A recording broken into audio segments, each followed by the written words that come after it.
dari lulus ngerasa nggak punya value. Gue sempet depresi jujur kayak sampai pengen ngejedotin pak gue gitu. Gue gila gue nggak dapet kerja. Tapi kita tuh pasti aspeknya adalah kita adalah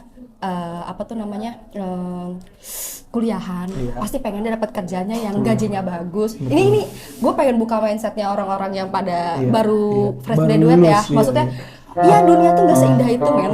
Apalagi gitu. Yang bikin enak itu gue tuh dulu aja Inggris. Jadi call-nya tuh dikit, begitu. Total satu hari berapa biasanya? 20 paling nggak banyak. Tapi pas waktu gue jadi agent Indonesia itu 120 call. 120, 180 lah paling dikit. Itu bisa kita simpulkan orang Indonesia banyak ngeluh. Iya, betul banget. Dan itu ya Allah.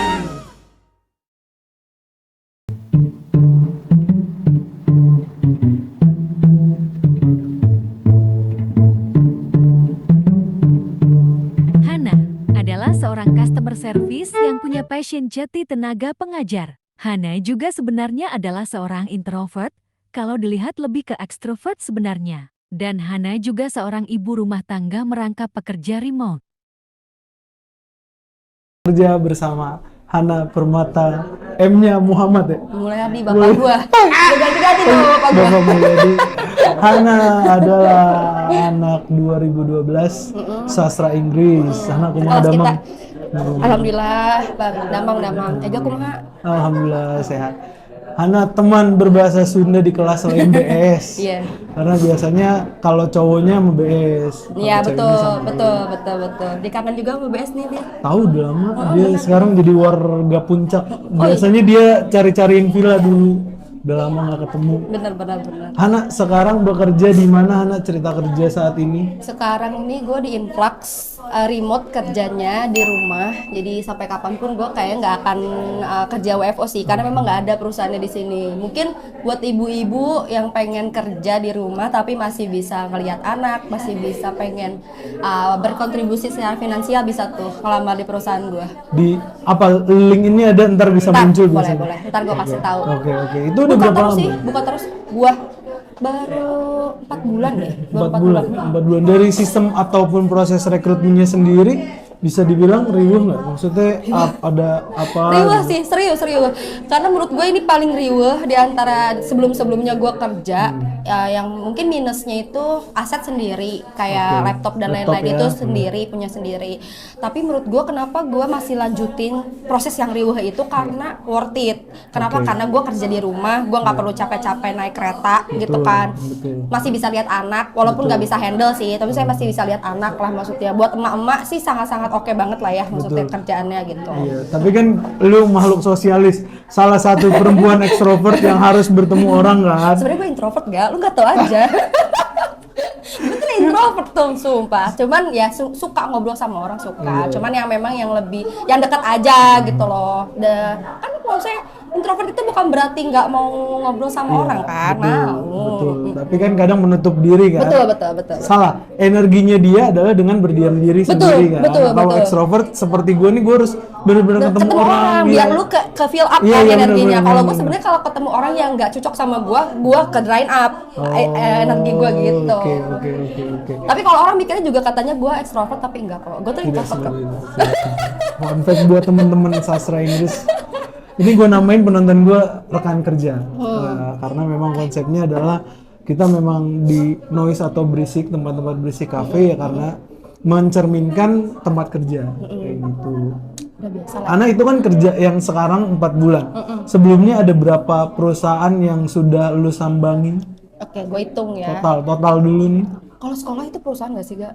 Ya, setidaknya lu dapet pengalaman kerja. Sekolah, project, kedutaan. Jangan disebut kalau lu nggak nyaman ya. Kalau lu nggak nyaman, kayak misal yang tadi yang udah collab tuh, kalau ya terserah lu. Kalau lu memang nyaman disebut nggak apa-apa. Ya, disebut aja lah nggak apa-apa. Kan pengalaman itu kan pengalaman itu ada yang manis ada yang pahit ya. Betul. Alo, terus terakhir itu konsentrik sama sekarang 6 berarti. 6. Pertama kali lulus kita di 2016, lu bulan apa? Gua di wisuda sih Desember gua. Gua Oktober wisuda. Oktober. Itu udah langsung kerja fresh graduate atau? Gila. Gue 7 bulan anjir. 7 bulan di rumah kan? nganggur cuy 7 bulan.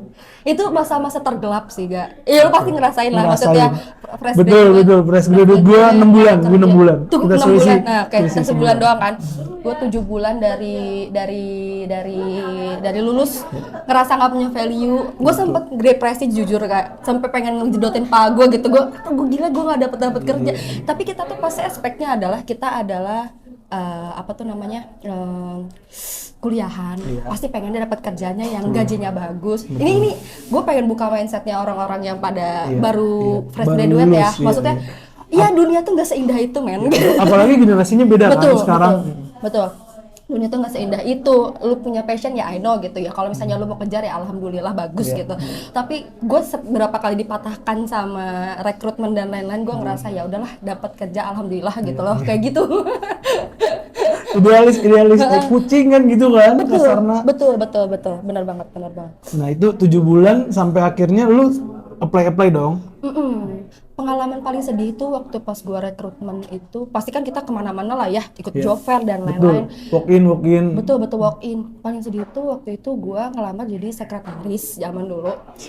Sekretaris, terus gua tuh kenapa gua berani apply sekretaris karena dulu gua kepanggil di Lion Air, itu gua sekretaris dirut dan gua sampai tahap akhir. Nah, tapi gua nggak lolos ya, mungkin bukan rezeki aja lah ya. Betul. Selanjutnya gua apply lagi. Gue tulis loh di situ kayak tinggi badan gue, berat badan gue. Pas gue sampai sana, gue diinterview sama HRD, terus HRD bilang apa? Kamu nggak ngerasa berat? Gue bilang gitu kan. Tapi memang ada persyaratan kayak gitu. Lo tau lah kalau sekretaris kan memang sudah harus cantik harus cantik gitu. Gue pede karena gue dipanggil di Lion cuy. Ini perusahaannya manggil gue selanjutnya tuh perusahaan B aja. Jadi gue ngerasa anjir lu perusahaan B aja. Pengen gue sebut tapi nggak usah lah. Nah akhirnya di situ gagal tuh dan lu juga. Sebenarnya gue nggak gagal tapi abis itu kan ditunda nih. Terus gue udah mewek duluan kan, gue dibilang gitu. Mewek duluan. Gue tuh masih ada satu kali tahap lagi buat ngobrol langsung sama dirut. Kan gue tuh tadinya ngobrol sama HRD. Gue balik. Gue gak mau ngobrol sama dirut, kata nyokap gue, padahal maju aja, dia kan bukan dirut ya, kamu kan bukan kerja di situ, bukan kerja sama dia, sama dirut. Tapi udah kena mental, Bu. Cabut lah gue pulang. Itu paling sedih sih dia, dari antara yang lain. Abis itu kita harus apply lagi, tapi kita takut lagi tuh. Semenjak itu gue udah gak mau lagi apply sebagai sekretaris, semenjak itu. Sedih banget. Nah terus setelah dari itu, lu coba jangka waktunya berapa lama tuh? Akhirnya dipanggil ke pekerjaan pertama ya? Pekerjaan pertama itu sebenarnya gue kan jadi guru. Jadi guru itu karena gue udah kenalan ya guru juga, ibunya teman gue di situ. 1 tahun gue di sana enjoy banget, namanya ngajar kita. Biasa sama sastra Inggris lah ya. Kita maksudnya udah kita juga ada mata kuliah micro teaching. Betul. Emang gue ngerasa ada passion lah di situ, ngerasa enak lah ngajar sama anak-anak juga gitu loh, nyambung dan tapi ya itu yang tadi gue ngobrol ya honorer gaji gitu gue belum permanen ya, maksudnya memang belum ada penyetaraan saat itu? Belum karena kan gue swasta.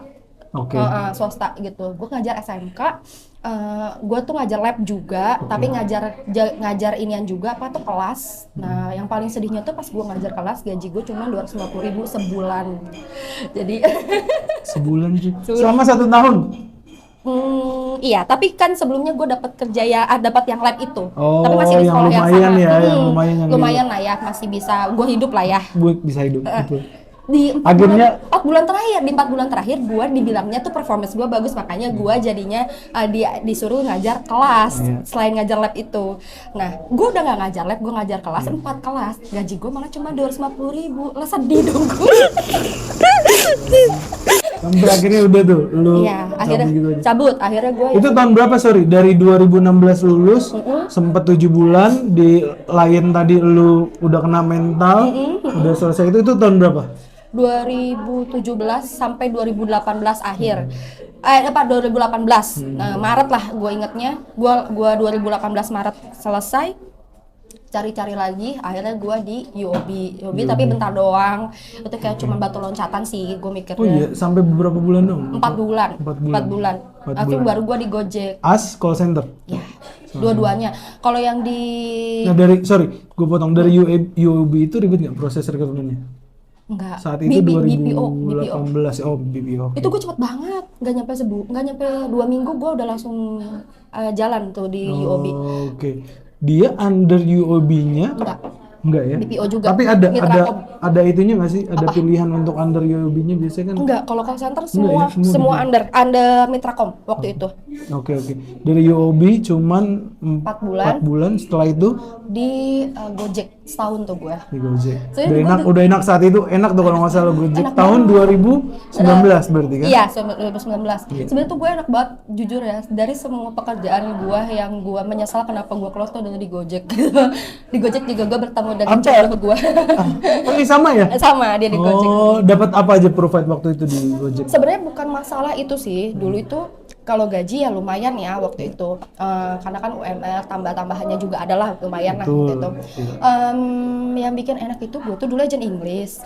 Jadi call-nya tuh dikit begitu. Gitu. Total satu hari berapa biasanya? 20 paling nggak banyak. Tapi pas waktu gue jadi agent Indonesia itu 120 call. 120, 180 lah paling dikit. Itu bisa kita simpulkan orang Indonesia banyak ngeluh. Iya, betul banget. Dan itu ya Allah dari beragam ini ada yang dari anak kecil, ada dari orang ya itulah. Orang Indonesia adalah nggak usah telepon. Tapi kalau nggak gitu gue nggak kerja dong. Betul, lu nggak tahu gimana enaknya di Gojek kan. Betul, Nah, lu keluarnya kenapa? Apa memang kontraknya habis atau gimana? Karena itu udah permanen belum sih jadinya? Enggak akan permanen. Tetap memang di under si BPO-nya itu tetap. Kenapa gue keluar? Sebenarnya gue bego sih kenapa gue keluar ya. Enak banget karena gue juga kalau nggak salah lu sempet ketemu Gita nggak sih di situ? Di Gojek. Di Gojek juga iya, karena kan? beda kantor sama kita, beda kantor. Cuman iya, kan kalau iya. Gojek kita emang banyak ya, ada yang di sini, ada yang di situ, benar, ada di situ. benar. Sebenarnya gue kalau dibilang kenapa gue keluar, gue bodoh banget sih.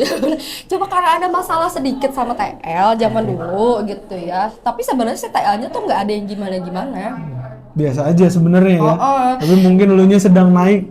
Terus gue mikir, udahlah masalah gue jadi call center mulu udah setahun gitu ya. Gue pengen Idealis, dapat yang lain lah gitu. idealis. Tetap masih dalam pemikiran bahwa gue pasti pengen kejar karir, ya kan? betul, Dan betul, itu. betul. Toh gue juga baru beberapa kali kerja kan itu.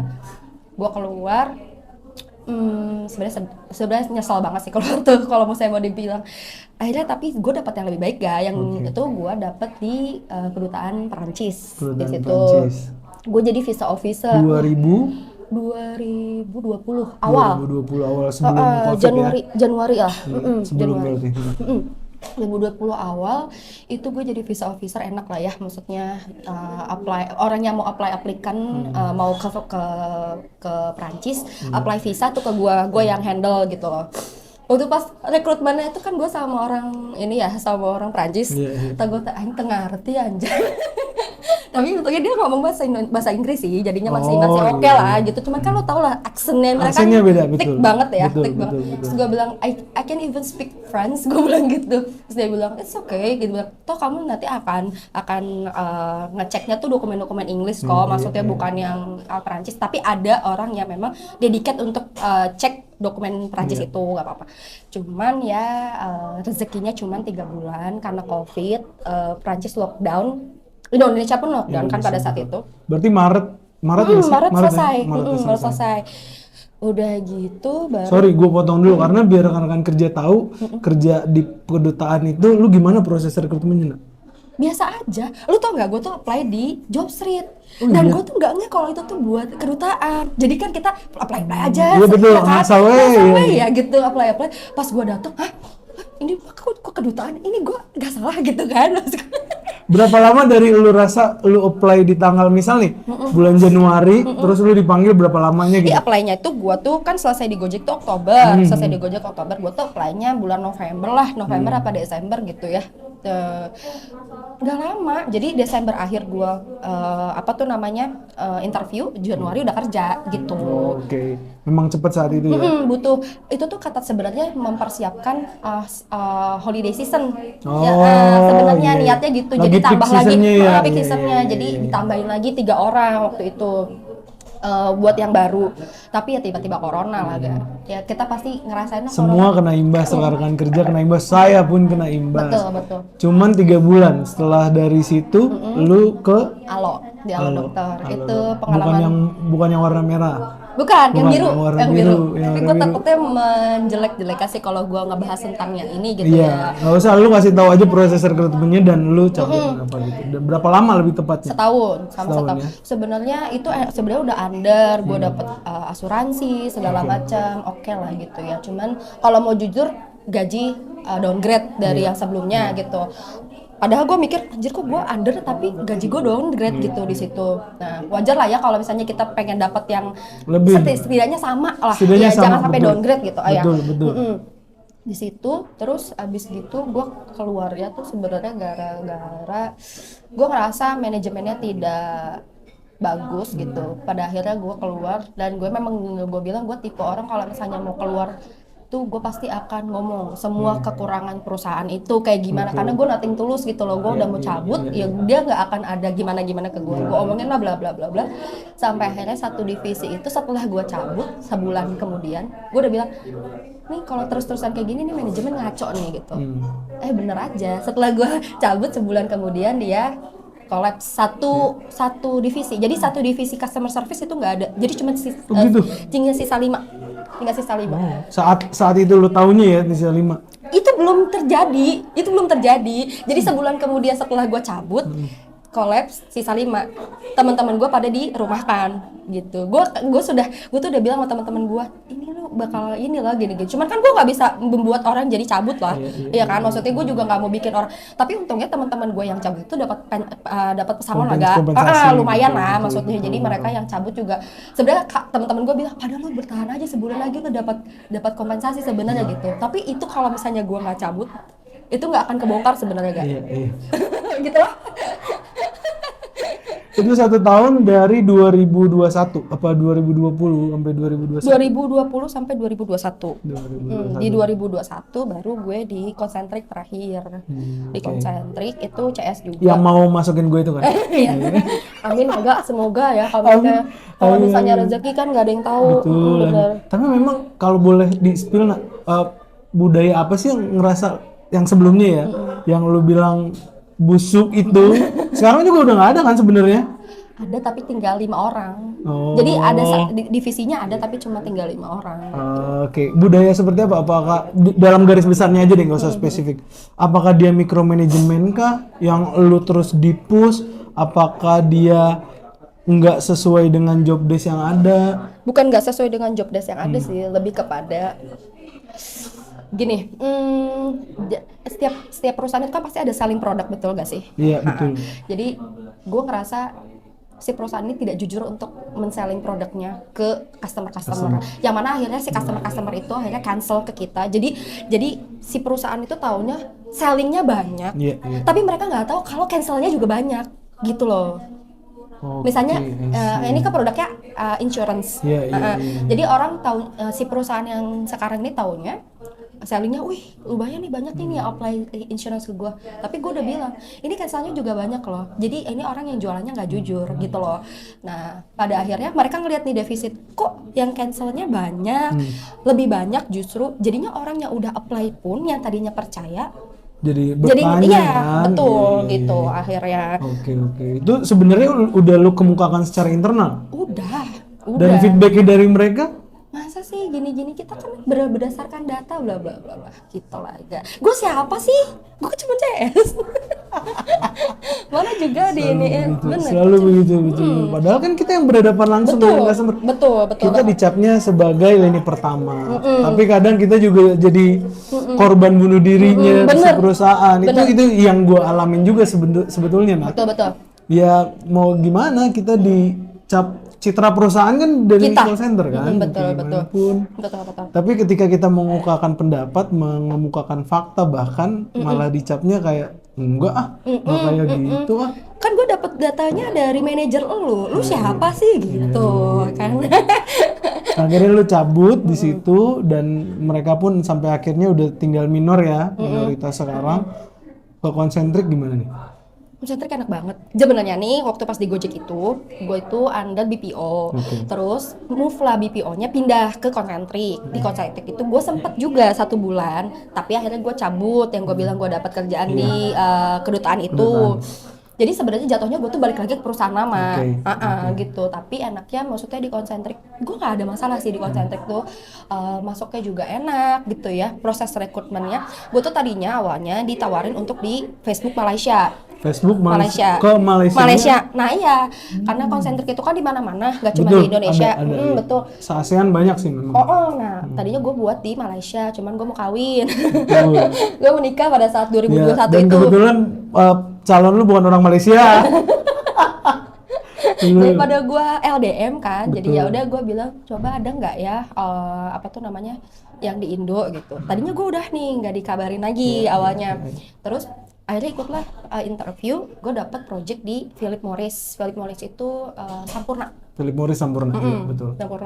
Sampurna, kata gue CS-nya apaan anjir, ngomongin rokok apa kuah Iya, gitu. iya, Ternyata ada IQOS lah produknya gitu Iya, ya. iya. Akhirnya gue kerja di situ setahun.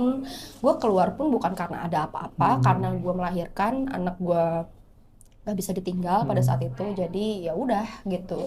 Terus gue jadinya pas keluar itu fokus buat nyari kerja remote. Oke. Pengen yang WFH gitu. Oke, dari situ berapa lama tuh berarti? Setahun. Yang terakhir ini kan? Kayak yang terakhir ini dari Concentric ke yang terakhir Iya, ini. setahun, tapi gue nggak yang setahun itu gue nyari kerja. Jadi memang di Lu fokus akhir-akhir, ya? iya gue fokus ngurus anak. Terus gue udah mikir, kayaknya kalau anak gue udah setahun, gue udah bisa deh cari kerja lagi gitu. Mau itu remote atau enggak, tapi memang fokusnya ke remote. Alhamdulillahnya emang rezeki anak ya, gak ya? Betul. Rezeki anak. Dapat lah gue yang remote ini sekarang gitu. Sampai sama gue tuh cuma kuntul loncat sih jatuhnya, BPO ini gitu ya. Sekarang pun gue di BPO tapi perusahaannya nggak ada di Indo gitu. Iya. Ini berarti culture-nya memang bukan based on Indonesia semua ya? Teman-teman lu? Tapi ada yang orang Indonesia ada, ATL gue ada orang Indonesia, tapi ada juga yang orang Kenya, Jamaika, orang Amerika, orang Australia gitu. Oke. Ikutin jam kerja. Betul, enaknya jadinya gini, kan kalau Amerika sama kita itu beda 12 12 jam, betul. Jadi dulu tuh dibilangnya gini, bukan dulu ya, di Panji Pragiwaksono bilang ketika dia di New York, dia tuh kayak lewatin mesin waktu gitu. Karena taunya H plus Amerika kan. Betul. Jadi di mereka malam, di kita pagi. Jadi sebenarnya win-win solution. Merekanya tidur, kitanya kerja, tapi kita pagi Betul. gitu. Gue tuh masuk jam 6, pulang jam 3. Liburnya Senin Selasa, tapi itu akan di rolling sih nanti. Kalau sekarang sih gue masih yang dapatnya Senin Selasa selama 4 bulan ini sekarang. Tapi memang dalam 1 minggu liburnya 2 hari. Ya, kerja 5 gitu. Gitu. Dan shiftingnya sejauh ini ada concern nggak dalam artian apakah akan diubah? Lu masuk jam 6 itu atau? Gue sih nanya sama senior gue, ada yang masuk jam 5 pagi, ada yang masuk jam 3 pagi. Jadi di sana jam 5 sore. Iya, Di sana jam 5 pagi pulang berarti jam berapa? Jam 2. Jam 2. Jam 3 pulang jam 12. 12. Enak sih sebenarnya. Iya, tapi ngantuk gak kalau jam 3? Atau jam 3 sekalian tahajud. Si bener. sih bener. Nah, ada tantangan tersendiri nggak sih? Karena kan lu sekarang masih ibaratnya dekat sama mertua ya, dekat sama mertua sama begitu juga kayak gue. Bedanya mungkin anak gue udah lebih gede dan kebetulan ada mbak gitu. Kalau lagi kerja remote gitu tantangannya apa sih? Lu termasuk ibu rumah tangga nih pasti. Betul. Tantangannya kayak gimana? Lebih ke kalau anak, sebenarnya gini, orang mikirnya kerja remote enak lah ya, masih bisa ngeliat anak. Tapi justru karena lu ngedengar dia nangis, lu ngedengar dia sakit, itu justru malah jadinya lu nggak tenang gitu loh. Maksudnya, nih aduh gimana kerjaan, jadi kadang otak gua ke anak gua gitu loh. Kalau misalnya dia kenapa-kenapa, jadi kayak pengen ngeliat, tapi kita kan nggak bisa juga ya. Karena kan CS lu tahu sendiri kayak harus standby gitu loh, nggak bisa kencing aja lu pakai aux gitu kalau kata kita ya, kencing aja kayak di waktu lah gitu istilahnya. Itu sih tantangannya. Jadi karena gua masih denger misalnya anak gua nangis ataupun anak gua sakit ataupun apa, tapi gua nggak bisa nolong, itu sih yang sedih gak.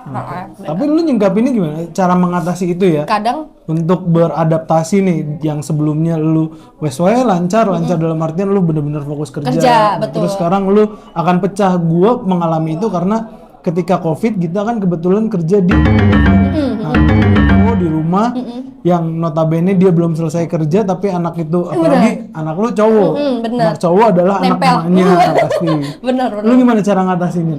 kadang ya paling gua sela-sela break sih, sela-sela break pasti gua ke dia. Kadang sebenarnya kalau dipikir-pikir gua nggak ada waktu buat diri gua sendiri gitu. Kadang gua makan pun sambil kerja, kadang soalnya pas waktu istirahatnya gua pasti sama dia gitu loh.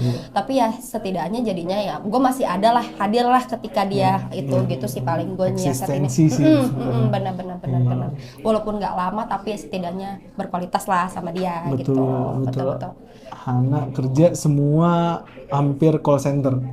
Iya nggak sih. Cuma satu doang yang ngajar. Cuma satu yang ngajar. Nah, passion kerja lu tuh di mana sih? Jujur mah kalau misalnya mau dibilang gue sukanya yang ngajar lah, maksudnya kita dealing sama, kalau gue kan rasanya kenapa gue lebih suka ngajar, nggak ada rules yang menginiin lu gitu ya, lu harus gimana cara ngajarnya setiap guru itu pasti beda-beda gitu loh, dan gue nggak diharuskan untuk harus gini tapi ya memang pasti akan ada kurikulumnya, maksudnya cuman gitu aja loh. Itu yang bikin gue enaknya, karena ya mau dibilang juga segimananya pun juga namanya kita kerja ya pengennya mah nggak terlalu banyak aturan nggak sih ya. Kalau misalnya CS itu sebenarnya gini, gue mikirnya kenapa gue masih ada di CS ya, jujurnya sebenarnya kestak sih, nggak bisa cabut. Jadi ya udah itu jadi situ-situ lagi gitu. Sebenarnya yang bikin gue ngerasa CS itu gue nggak terlalu passion adalah ya dua-duanya lu dimarah-marahin sama atasan lu, iya kerjaan lu juga marahin. Coba kalau admin, coba kalau HR, emang kerjaan keselnya marahin dia kan kagak, ya nggak? Admin kan kagak juga kan gitu. Kalau kita kan kerjaan marah-marahin kita, betul. Dimarahin juga sama atasan kalau kita nggak ngasih hal yang sesuai gitu. Jadi udah double lah pressure-nya, betul. Saya merasakan hal yang sama. Betul. Tapi kan waktu jadi guru atau ya di umur yang under 30 ini ya, di umur yang under 30 ini. Gue bentar lagi tahun ini mungkin ya kita. Last year lah. Last year menuju 30, betul. Tapi masih bisa nggak sih lu ngerasa kayaknya gue bisa deh ngejalin. Di satu sisi ya, gue pun punya idealis sendiri, nah sebenarnya nggak mau jadi call center lagi. Tapi kan menuntut itu semua namanya kita untuk tetap hidup seperti apa, hidup yang bagaimana, di masyarakat dilihatnya kayak gimana. Kepikiran nggak buat fight for your passion? Ada. Selain kemarin gue dapet tawaran buat balik lagi ke sekolah gue sebenarnya terdaftar di Ruang Guru. Beberapa kali dapat tawaran juga untuk ngajar gitu loh ya. Cuma kan kalau Ruang Guru kan private ya. Iya betul. Tapi kalau memang Ruang Guru, gue sempet ada tawaran juga educational sales ya. Itu beda ya? Beda. Lu kalau mau daftarnya guru cuy. Oh. Jadi kayak nanti kayak dapat WA gitu, lu mau nggak? Jadi ntar ada set preference gitu, lu maunya ngajarnya di daerah mana? Nanti sama dia ditawarin nih ada murid ini, alamatnya di sini, dia maunya offline atau online. Terus pertemuannya berapa? Tapi itu kotor. Nanti ketika itu ntar akan dihitung lagi bersihnya dapat berapa gitu. Mungkin kalau suatu hari gua ada waktu ataupun misalnya anak gua udah lumayan agak gedean, bisa ditinggal, gua ngajar untuk private datang ke rumah-rumah ya boleh lah. Karena lumayan banget kalau misalnya satu pertemuan 120 nih misalnya, 2 jam doang. Tapi misalnya satu hari gua ada 5 tempat, lumayan banget gak? Sehari gitu. Lagi? Betul. Jatuhnya sehari. Kenapa sih nak lu mau ngajar di tengah banyaknya kerjaan? Orang-orang mikirnya apaan sih ngajar? Capek kali ngajar. Kenapa lu mau ngajar? Enak aja. Gimana ya? Ngajar tuh bikin happy sih. Dilihatnya sebelah mata ya, tenaga pengajar gitu. Lu nggak mencerminkan buat kemajuan tuh kadang dicepelekan lah. Bahkan ada orang kita kayaknya lebih pilih pendidikan di Singapura, di luar Indonesia gitu. I know. Dibilang maksudnya bahasa Inggris gua nggak ya dibilangnya pas-pasan ya, tapi bisalah untuk ngajar gitu ya. Gue ngerasa senang sih, yang paling gue senang itu ketika gue kemarin ngajar di SMK, terus gue jadi walinya mereka ketika mereka mau lomba terus mereka menang. Itu gue ngerasa kayak gue ada kontribusi gitu loh dan gue ngerasa ketika mereka bisa itu tuh ada satu kepuasan tersendiri gitu buat gue, gue berguna loh buat orang gitu loh, gue berguna. Dan ada beberapa anak murid gue yang sekarang nih temenan juga di Instagram, Serius sih, karena kan gue ngajarnya anak SMA ya, gitu. Jadi Iya, mereka betul. juga Nggak terlalu jauh umurnya. Sekarang mah udah pada kuliah ya, udah Iya, pada kerja. iya. Mereka pun manggil gue juga bukan ibu, miss, kakak, kadang, karena pada saat itu kan gue masih muda, saat itu ya. Saat Kak. itu. Saat itu masih muda, terus mereka sangat appreciate sama apa yang gue ajarkan gitu. Terus ada beberapa dulu juga gue ngajar di les. Akhirnya yang satu jadi pilot, mereka ilmu gue kepake lah gitu. Ketika gue nggak senangnya sih ketika ilmu gue kepake, walaupun ya nggak ilmu banget lah ya, tapi maksudnya setidaknya gue bisa berguna lah buat mereka gitu. Gitu sih. Mulia sekali. Karena Hana Permata M-nya itu mulia, Bro. Sama bapak gue sekali. Betul, sekali lagi ganti-ganti. Hana, lu kan udah mengalami begitu banyak kutu loncat dalam tanda kutip, loncat beda-beda perusahaan 6 kali bahkan. Lu bosnya juga beda-beda. Ya iyalah. Gua ada obrolan soal basa-basi bos. Biasanya lu untuk basa-basi sama bos lu biasa request libur. Kita sebagai call center pernah untuk request libur. Di setiap minggu ya, di setiap minggu akhir biasa request libur. Atau cara lu basa-basi sama bos kayak gimana sih? Gue kalau nggak ada apa-apa, gue nggak akan basa-basi. Gue tipe, gue tuh introvert ya. Balik lagi, Gue balik lagi, jadi ya. gue jarang basa-basi kalau sama. Tapi ya kalau itu kan karena kita butuh ya, mau gimana Betul. lagi gitu ya. Betul. Itu ya paling gue bilang, wah boleh nggak request buat apa gitu, pasti gitu kan, buat apa gitu, mau ini gitu. Apalagi kalau misalnya gue liburan, itu paling mantapnya sih ya, gue kasih oleh-oleh. Bawa sesajen, betul. Saya mengalami yang Betul, kayak gitu. sesajen paling. Tapi itu pun juga nggak yang sering sih. Kalau memang gue lagi butuh, kalau libur-liburan aja. Tapi kalau cuman buat ke apa tuh namanya undangan atau apa segala macam ya, mereka juga ngerti sih gitu. Iya. Berarti ya generalis seperti itu ya yang lu Sesajen. Sesajen. Itu paling ampuh sih. Paling ampuh. Karena untuk menutup cerita kerja bersama hari ini, Nak, ada kata-kata atau kalimat favorit yang akan selalu akan selalu lu buat cheers diri lu atau buat teman-teman atau rekan-rekan kerja? Saya bukan buat cheers sih, cuma gue lebih ngasih tahu aja. Intinya adalah ya terserah kalau misalnya memang mau masih kejar passion, masih pengen gimana, tapi gue sebagai emak-emak ya, udah ibu-ibu gitu ya, gue tuh kerja lebih kepada kerja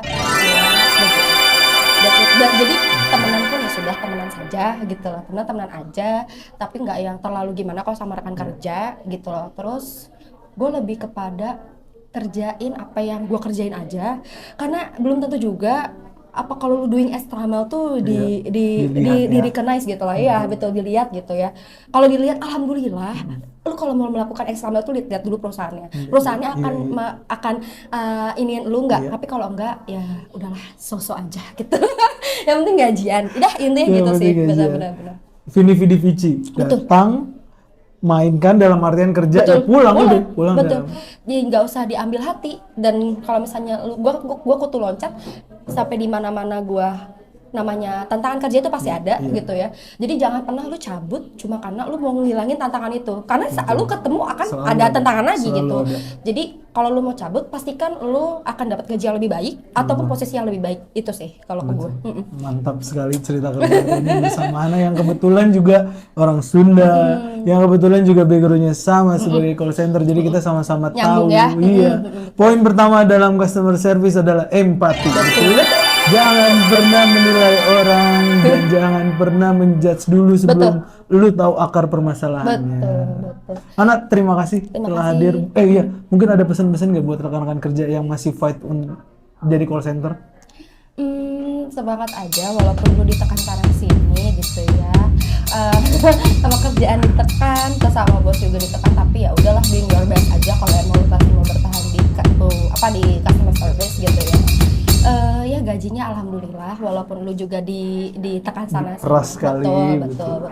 Intinya mau lu mau cabut mau kemana pun, tantangan kerja pasti ada. Yang bikin lu fight itu apa? Misalnya anak lu ataupun apa, udahlah keep itu gitu sih. Siap. Hana Permata, terima kasih.